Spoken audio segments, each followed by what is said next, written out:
I.S.U.P.K.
Jeremiah chapter 31, verse 31.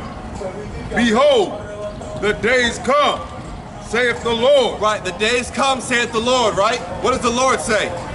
That I will make a new covenant with the house of Israel. Right, he's going to make a new covenant with the house of who?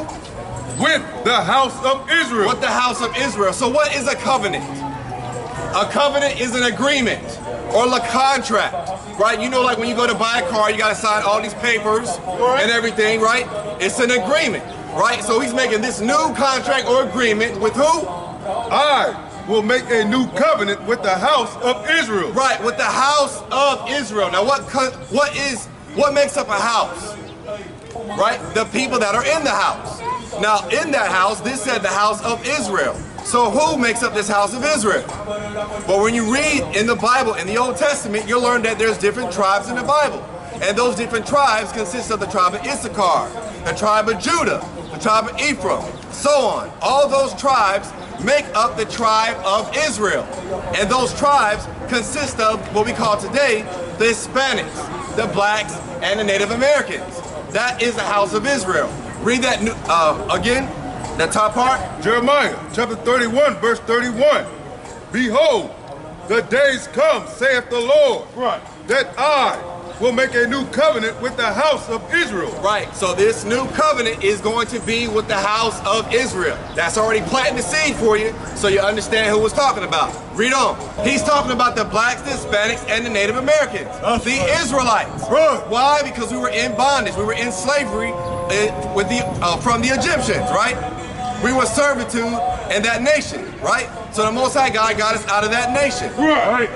Out of slavery. The same way he's going to get us out of slavery today. When the time comes. Read on. Which my covenant they break. Right. Those people that broke it, of course, were the Israelites. We had an agreement, and our people broke that. Read on. Although I was a husband unto them, saith the Lord. Right. Just like a husband to a wife, the Most High God was a husband. We were supposed to be prepared as if a bride were to a husband. That's what he's comparing it to as. Read on. Verse 33. But this shall be the covenant that I will make with the house of Israel. Right, he's saying it again. This is the covenant that he's going to make with the house of who? With the house of Israel. Right, the house of Israel, the blacks, Hispanics, and Native Americans. What are you talking about? Read on. After those days, saith the Lord, I will put my law in their inward parts, and write it in their hearts. Right, so the Most High God now, this new covenant, he said he's going to put it in our inward parts. So why is he saying this? Because we have some of our people today that say that the Most High God doesn't want them following the laws or anything. Well, it's saying here, he's going to put the laws in your inward parts. So when you know that there are certain things that you should not be doing, that essence of the Lord is in you, you know you should not be doing it. Read on. And write it in their hearts, and I will be their God. Right, hearts, meaning it's synonymous with your mind. He's going to put it in your hearts. Read on. And they shall be my people. My people. He's showing possession. My people. The house of Israel is his people. Read. Verse 34. And they shall teach no more every man his neighbor. Drop that. Give me the book of Matthew chapter 1, verse 21. Right, so right now we already established that the Most High, he's making this agreement with a certain group of people and a certain group of people only, right? And we're going to get more. So with that being said, we're going to go into the New Testament. We're going to see what the New Testament says about this new covenant, and also who's this specific person that's supposed to be saving him and why. Read. Matthew chapter 1 verse 21. And she shall bring forth a son, and thou shalt call his name Jesus. Right, and who is the she that's being talked about in this particular verse? The she is Mary, right? Mary. We don't worship Mary like some of the what the Catholic Church do, you know, and make Mary the queen of worship. Right. God didn't say to do that. It does talk about Mary here, but she's bringing forth who?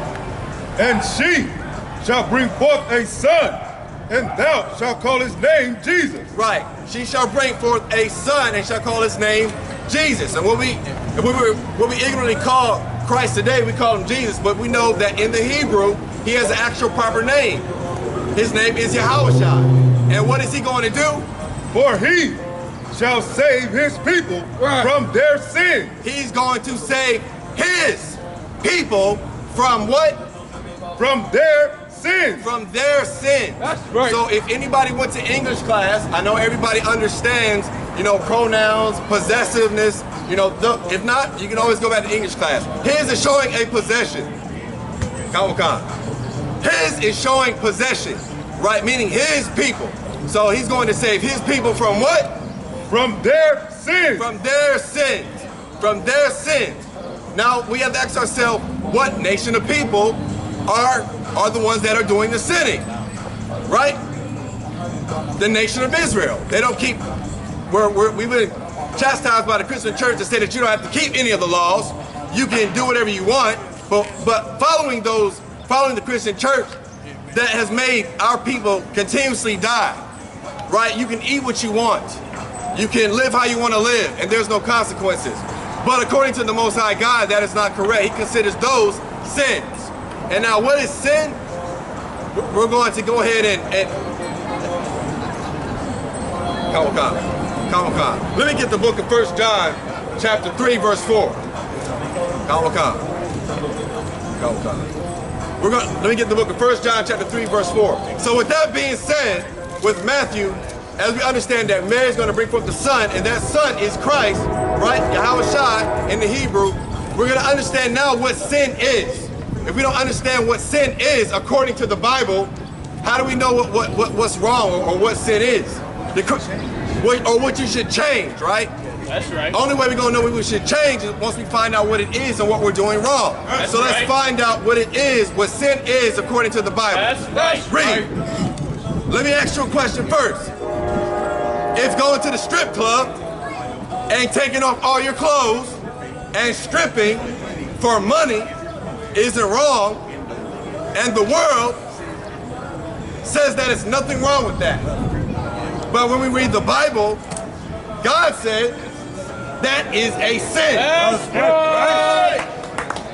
Now, right. And once you find out that it is a sin, what must you do?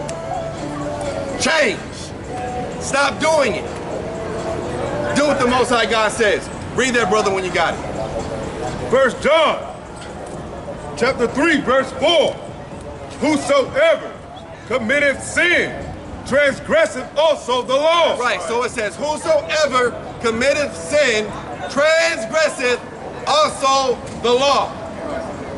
Now what does it mean to transgress? You have to ask yourself that question. Transgress means to violate. To violate something. Now what is the law? Is it the I.S.U.P.K's law? No, it's the law of the Most High, according to the Bible. And the only way you're going to learn the Most High God's laws is when you read the actual Bible. For instance, you should not eat pig or swine. Christian church says you can eat pig or swine. Does the Bible say that? No. It says women should be dressed modestly. Right. If you're doing opposite of that, are you doing what the Most High God said? No. Then that means you are transgressing the law. Read on. For sin is the transgression of the law. Right, it said it again. For sin is the transgression of the law. That's right. So if you transgress the law, that is sin. And sin is the transgression of the Most High God's law. Right. And with that being said, let's go back to, actually no, let me get the book of Matthew, chapter 10, verse 5, right? So now we're gonna get some more. We're gonna get something out of Christ's mouth, out of the words of Christ. We're gonna see what he said, so you can understand also who Christ died for, and why you see the I.S.U.P.K out here today. Read that, brother, when you got it. Matthew chapter 10, verse 5. These 12 Jesus sent forth and commanded. Right. So these 12. Now, which 12 are these? Is Christ talking about? He's talking about the 12 disciples, the 12 brothers that were following him, and he gave them an order. He said commanded. So commanded is an order. An order to do what? Read. Say, go not into the way of the Gentiles. Right. He said, don't go into the way of the Gentiles. Don't go into the way of the other nations, the non-Israelites. Read on. And into any city of the Samaritans. Right. And he said, not into any other city or any other Samaritans. And who were the Samaritans at the time? It was a group of people in the city of Samaria opposing the Jews at the time, right? So if you're opposing the Jews and what Christ is teaching, that makes you what? An enemy, right? It makes you an enemy. So Christ said, don't go into the ways of the Gentiles, but Christians, they teach you, the Christian church will teach you that everybody is a Gentile. The Israelites are done away with. But Christ, out of his own mouth, said, don't go into the way of the Gentiles or any of the way of the Samaritans. Read on. And into any city of the Samaritans enter ye not. Don't enter. Don't even go in there. Let's see what else he said. Read on. Verse 6. But go rather to the lost sheep of the house of Israel. So instead, which means rather, go into the lost sheep of who? But rather go to the lost sheep of the house of Israel. Right, the lost sheep of the house of Israel. Now we got to ask ourselves, who are the lost sheep? The people who lost their identity, who they are according to the Bible. They don't know who they are. Some of us may know who we are today. Some of us still don't, are walking with no clue of who they are to the Bible. You are everything else, a Muslim, give me some other things, a Buddhist, everything else except what the Most High God said that you are. Read it again. Matthew chapter 10, verse 5. These 12 Jesus sent forth and commanded them, saying, go not into the way of the Gentiles. Right, don't go into the way of the Gentiles. Read on. And into any city of the Samaritans enter ye not. Right, don't go there. Any of the other areas. Read on. Verse 6. But go rather to the lost sheep of the house of Israel. Right, but rather go into the lost sheep of the house of Israel. That's right. The house of who? The lost sheep of the house of Israel. Right, the lost sheep of the house of Israel. We talked about that earlier. Who is the house of Israel? The house of Israel consists of the blacks, the Hispanics, and the Native Americans of the Bible. That's right. Right, and when you come take a look at the 12 tribes chart, it'll break down this house of Israel is talking about. You're only going to get this knowledge in the I.S.U.P.K, Israelite School Universal Practical Knowledge. That's right. Read on. Verse 7. And as ye go, preach, say, the kingdom of heaven is at hand. Right, so as these 12 that he commanded, so this was the job of those 12 disciples or those 12 apostles that Christ had. That was their job, to go to the lost sheep of the house of Israel, teach them who they are, teach the gospel to them. So when you see the I.S.U.P.K out here teaching these people, you understand we're doing the same thing that he had commanded those brothers to do. The information was passed down the line so we can continue teaching our people who they are according to the Bible. We have a job to do, so we're not out here for no reason. Hey, listen, brothers and sisters, man. If you like what you hear, hit the subscribe button, man. Subscribe to this channel. And also, please, go to ISUPK.com and pay your tithe. Drop me some cash so we can move around this planet like we need to, man, and do the things we need to do. They're one West. They're one West. They're one West. They're one